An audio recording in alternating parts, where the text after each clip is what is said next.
Bob toys are available too. And it's Biscoff season at BK. Enjoy a creamy Biscoff shake or a smooth, sweet Biscoff sundae or cone. SpongeBob Biscoff and flame grilled favorites. Only at Burger King. Your way every day.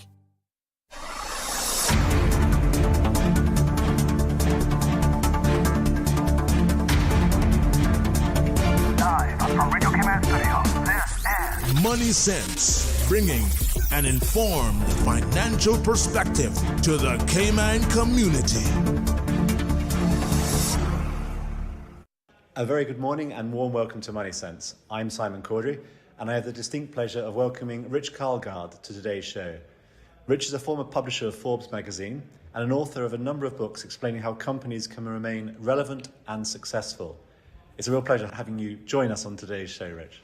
Thank you, Simon. Well, look, you have interviewed and conversed with some fascinating people in your history, both at Forbes and in other capacities.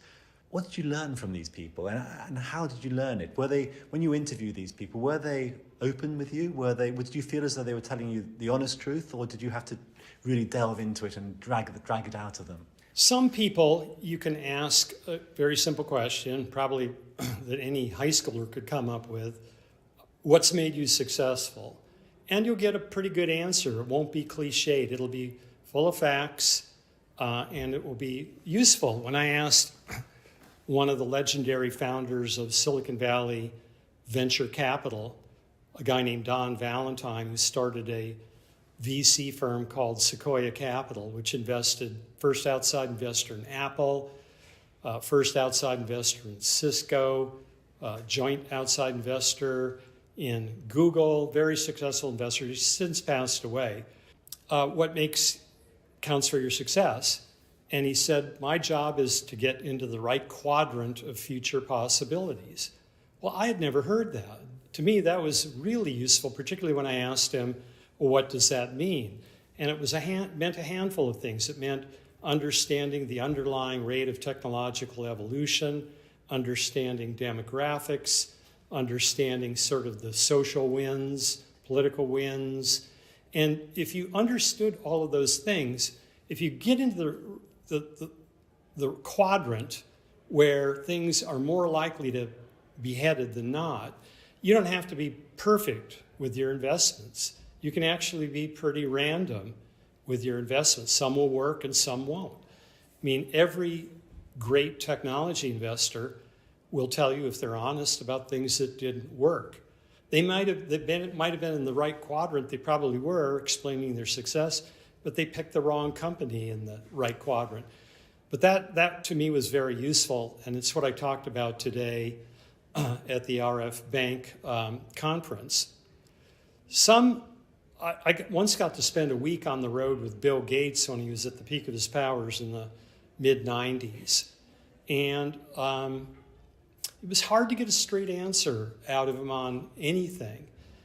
You would get these occasional bursts of insight, not provoked by any particular question, but just about something that he was doing, and he would start talking about it. For instance,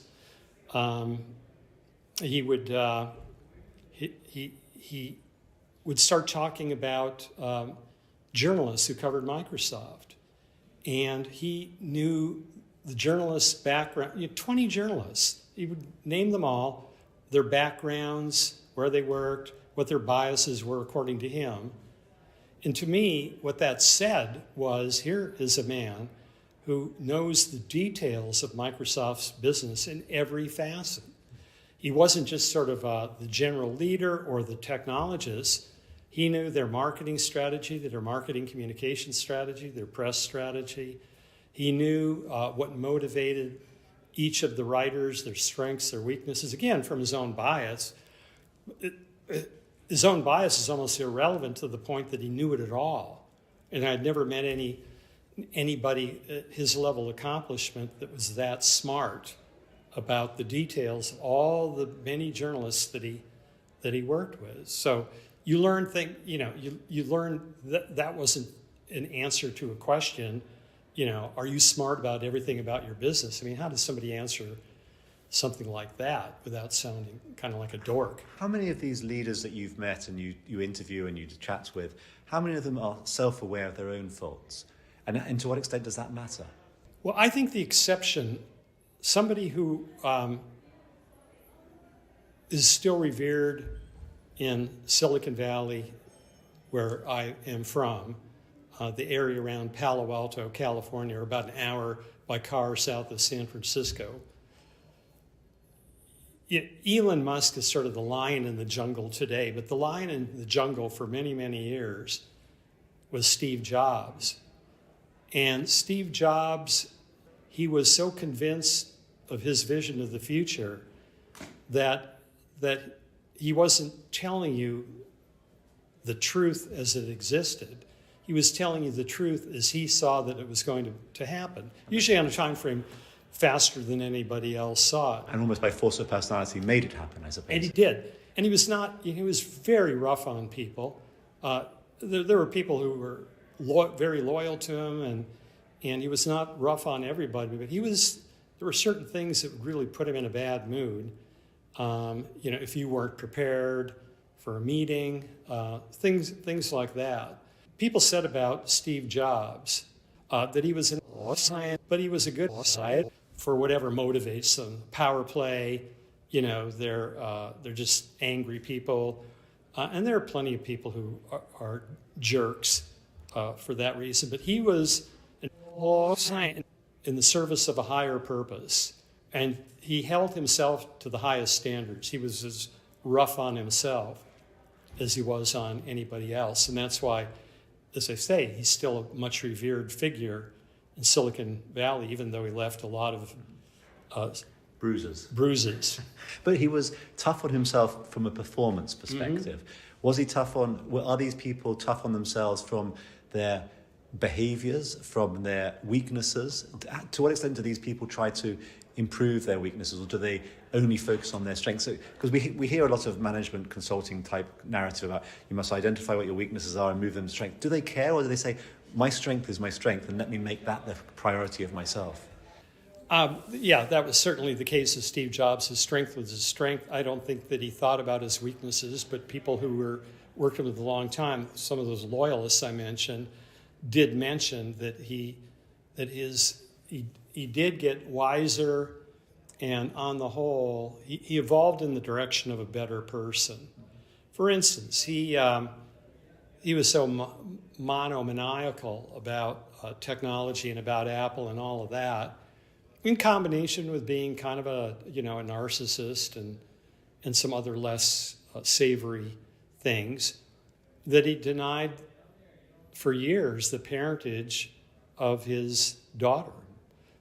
They later reconciled, which was good, and he became the kind of person that the daughter wanted to reconcile with. So I use that as an example of somebody who evolved in the right direction. Do you have to be a narcissist to be a good leader, or all good leaders just happen to be narcissists, or am I just stupidly overly generalizing? That's a really good question. I think that if you have those less savory attributes, you're a narcissist or you're sociopathic or whatever it is. Probably it doesn't hurt to have a touch of that, because you have to make rough decisions. And almost damn the consequences, because people are going to suffer from your decisions. Yeah, people are going to suffer from the decisions. If you have to make big layoffs, if you have to, you started the company with your best friend, and now the best friend hasn't grown in the business as fast as you have, and the health of the business, depends on moving that person, away from senior management, but the person, doesn't want to be moved away, and you're, going to have to figure out a way to, put them aside. Those are the kind of, if you're overly empathetic, let's put it this way. I've never met a successful entrepreneur or CEO who was overly empathetic. I think that can be a flaw. Those people belong in the priesthood or... You say overly empathetic. Overly empathetic. But to what extent is overly in that definition? Because that could be a very wide continuum. Having any empathy or having just a little too much empathy? A little too much quickly becomes pretty destructive, because you're unable to make the kind of hard decisions that you're going to have to make as an entrepreneur or a CEO. There have been some very successful empathetic CEOs, but when I'm talking about somebody who's overly empathetic, somebody who maybe their emotions or their empathy, their sympathy for people and situations sort of gets the better of them, and they're not making the decisions that are good for the business. And that's not, if you were an outside investor, if you were on the board of directors, that's not what you would want. You don't want the sociopath or the narcissist that begins to destroy relationships and loses trust with people is not what you want either. But Steve Jobs once said, this kind of gets to the heart of his thinking, great artists don't copy, they steal. He stole the Macintosh, basically. Everybody in Silicon Valley knows that. Xerox, the copier company, invented the graphical user interface at the Palo Alto research facility. If Xerox hadn't been such a hidebound, bureaucratic, old school East Coast company, it would have figured out how to have made something of these marvelous personal computer technologies that they developed at their own lab. Somebody made the mistake of letting Steve Jobs take a tour of the lab, and the next thing you know is the Apple Macintosh hits the market. It leads to a question, which is a perfect segue, because one of the things that, I guess, in the regulatory world and best practice, governance is often talked about. And you say, well, you must have a board of directors, companies must have board of directors, which have all these different skills. But no innovative startup starts with a board of directors. So at what stage does the governance of a company become important versus the ability of the company to actually become that innovative, that sole-focused organization? At what point does the tipping point turn, and how do you know it? Well, I think you need a board of directors really for two reasons. Governance kind of falls into the governance of the financial governance, that you're not leading investors astray. The investors, long before you become a publicly traded company, when you have a lot of regulation that sits over you, you still will have, unless the entrepreneur is self-funded, still going to have outside capital that they have to answer to. And that outside capital will get very impatient if they feel like they're being lied to or there's some malfeasance going on. That just doesn't work. And then if you're in any field that's regulated, financial services, anything that makes physical things, or what I talked about in my speeches, companies that are in the world of atoms, real physical things as opposed to bits or software. I think that if you're a fast-moving software company or AI company, you're going to go as far and fast as you can with minimal oversight as you can, because you're in a race with other companies trying to do the same thing. But it's quite difficult. It's quite difficult for incumbent established companies because of the layers of bureaucracy that almost come with being, whether it be a public or just an established company, to innovate. They find it very difficult. The people within the firms don't feel as though often they're rewarded in the right way. Have we gone a little too far in our governance and in our supervisory role, and we've cut away some of the innovation in certain areas? Boy, that's a great question, and best-selling business books have been written about that. The Innovator's Dilemma by Harvard Business School professor Clayton Christensen. That was a best-selling book in 1997 when it came out. Very popular author and television personality in the early 80s was Tom Peters, who wrote a book called In Search of Excellence, that for many, many years was the best business book ever sold. He had an almost evangelical speaking style, talking about the passion of entrepreneurs and the mistakes made by big companies that did get bureaucratic.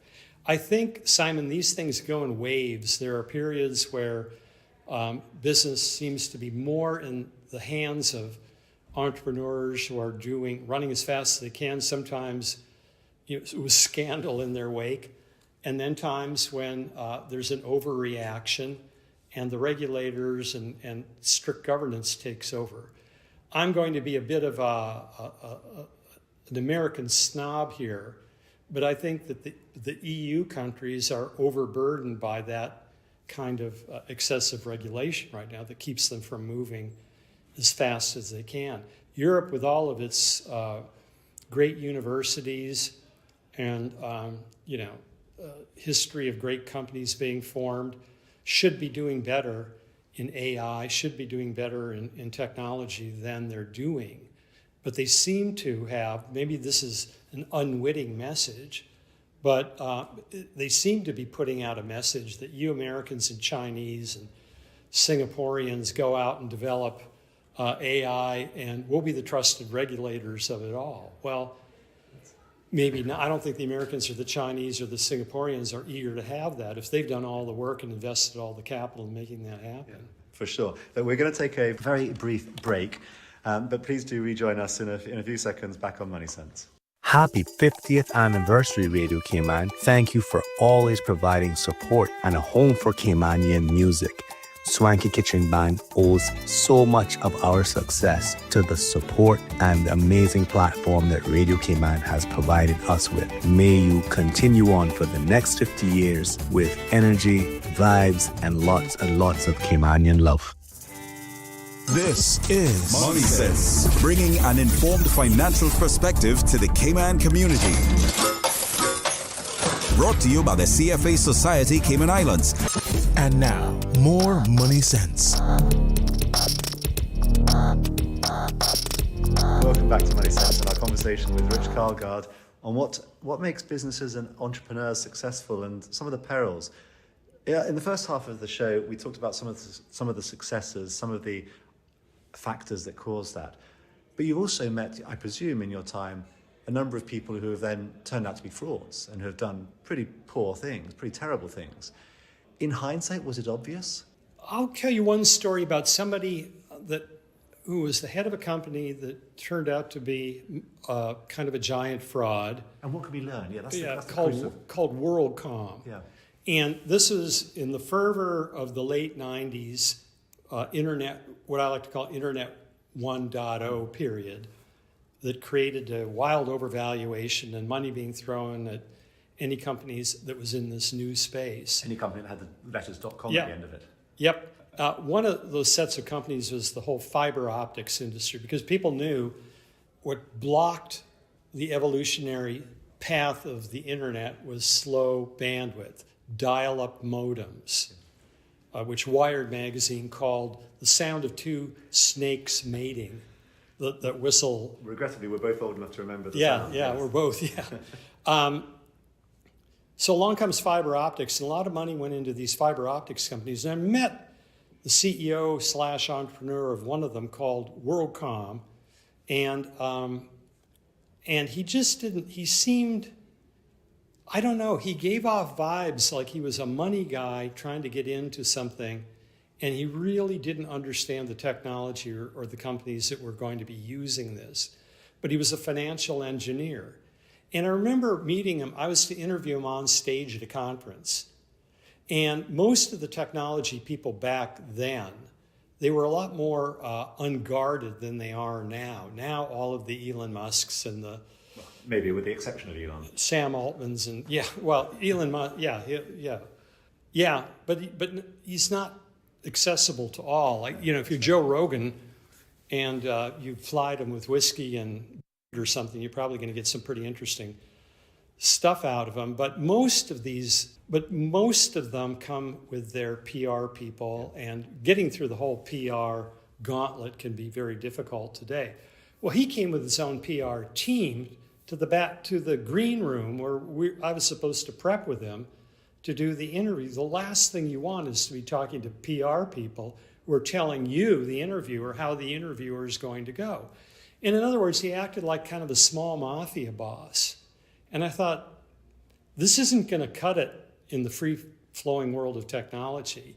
I mean, the guys like Bill Gates and Steve Jobs can be, Larry Ellison, can be tough guys who flex, but they aren't tough in that way. They aren't fake tough guys. They're tough because they're smarter than you, and they're richer than you, and they've accomplished more than you. And I knew something wasn't right. So to me, it's probably a lucky guess more than anything else. But. So you don't think there's necessarily any characteristic? Because people listening to this potentially are investors in markets, investors in companies, and we'd all love to be able to identify the fraud before we invest in it, of course. But presumably really good fraudsters are really good fraudsters because they're quite good at duping us. I don't know if this is politically correct to say, but I found some people, I have found people in the crypto industry to have a higher percentage of those people you just don't quite feel right about, because they started explaining blockchain and stuff like that, like they're the only people in the world who know how it works and you're stupid, and you get those telltale signals, and one of them is sort of that arrogance when they don't need to be arrogant. Yeah. Because you know what? They'll never recruit the kind of talent they need to work for them. And these great technology companies always have, they have a Pied Piper who is the entrepreneur, who's able to raise money, who's able to recruit smart people. Sam Altman of OpenAI is a Pied Piper. Elon, who can be very rough on people, is a Pied Piper. It's a religious cult in some respect. Yeah. In fact, the difference between a successful technology startup, and I use technology startup purposely here because I mean something that has to move very fast because there's a lot of capital and other companies that look like them are also getting funded and moving as fast as they can. They walk a fine line between being a cult and being a company. And that's the fine line. Steve Jobs treaded that line probably as close as anybody ever did with his, with the saying that every buddy said about it is, reality distortion field. When you talk to Steve Jobs, you enter a reality distortion field. And I say this with all due respect to all of my friends who seem to have apples. They buy apples because they're Apple, not because they say they can claim any better information about what the product does. It's because it's an apple. I will buy it because it is, not because it's better in this, that, or other way. Steve Jobs really was able to bring the world of technology and the world of art and humanities together, and that was his great gift. Everything that came out of Apple was beautiful and easy to use and made you love the product. That I've never seen anybody with that kind of gift before. I think they exist in the world of fashion. And motorsports. Perhaps. Motorsports, yeah. Oh, I want to tell you a story about motorsports. Okay. So this is a question I asked ChatGPT, and it gave me a really great answer. So we have I still work with Forbes and our Global CEO Conference. Our Global CEO Conference in this year in 2026 will be in October in Singapore. Same week as the Singapore Formula One race. And it starts the weekend after our conference ends, so we don't entirely overlap. But I thought it'd be really interesting to ask ChatGPT, was there ever a small period of time, 1 or 2 or 3 years, where the cars in Formula One got a lot better, where you could look back and say they've entered a new era? Race cars in general, F1, is part of that. And ChatGPT just didn't give me websites like Google where I could have looked up all that stuff on my own. It actually gave me a narrative of about 2,000 words. And there was an American, it really was the aerodynamic effect, more than faster engines or better tires. And so aerodynamic effect, there was an American designer named Jim Hall who was a designer for cars that did these 24-hour endurance races. The first one was the Can-Am, Canadian-American race. And he put a wing on the back of the car, and it was actually about 2 or 3 feet above, the back of the car. And it looked dorky as heck that there was this wing, but it created the downforce. It also created, and that was in 1966, and his car was called the Chaparral. And it came out of nowhere and started dominating races, and then everybody copied it. And then the flaws were seen. It was heavy. It created aerodynamic drag. It led to downforce, which meant cars could go much faster around the turns. But it wasn't until Lotus, the British team in the 1970s, and now I'm blanking on the name of the designer, it'll come to me, but but really design ground force into the car itself, so that you didn't have that big spoiler hanging, that was prone to breaking apart and strewing the track with metal parts and things like that would be very dangerous. But it was the downforce, not just on top of the car, but on the underside of the car. And basically the car was a wing. And so there was 2 years in 1977 and 78 where cars got a lot better, and not because they had more horsepower. They also had, because they were a wing, they had better aerodynamics as well as ground force. So they were 20% more fuel efficient. And, when you had that and the competitors didn't, and you needed, you could make 4 fuel stops and the other guys had to make 5, what an advantage. So you've touched on something there which leads to a fascinating segue, which is about innovation. Because when you look back on history, a lot of innovation, not all by any stretch, but a lot of innovation has come from that spark of an idea, that person waking up one morning, albeit not necessarily one morning, but spending time and doing something themselves, coming up with something innovative. To what extent has that innovation, do you think, changed, and now it's a brute force who's got the money to innovate? Because of the technology required in some respects to innovate, because if you don't have the best data center, if you don't have the best computing power, can you still be an innovator nowadays, do you think? That's a great question. And certainly when you look at the amount of money that OpenAI has raised for ChatGPT, or Anthropic has raised for Claude, or the amount of money that Google is pouring into its AI, it looks like an arms race where lesser companies, people not connected to the big-time venture capital firms or super wealthy individuals like Elon Musk, are able to compete at all. And I think the answer is they're going to have to figure out what's unseen. What is the breakthrough here that is not obvious, that is unseen? That's why I go back to the revelation it was to me of how downforce, and later combined with aerodynamics, downforce in the whole body of the car changed everything. I think people would have seen prior to that it was all about engines, which the engine arms race, I'm sure, was very expensive. Well, look, our time on Money Sense is always limited. Unfortunately, we can't do anything about time. It's one of those physical imponderables. So, Rich, it's been a real pleasure having you on the show, and a real fascinating conversation. I leave myself slightly optimistic that it doesn't require just huge sums of money to be an innovator. There is still the ability for human innovation and for the people who are thinking differently to actually still be able to become innovators and be successful. That's a message I think I heard from you. So, yeah, these people might not be able to build companies with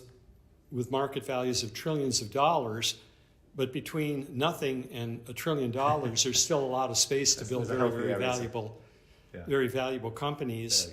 I think Southeast Asia shows that you can build your homegrown version of something. They don't have Uber, they have Grab, for example, in Singapore. So all the innovators out there, or anyone wanting to be an innovator, don't lose hope, perhaps is the message. So thank you again, Rich, for joining us, and thank you as always to our listeners. Please do rejoin us in 2 weeks' time on Money Sense.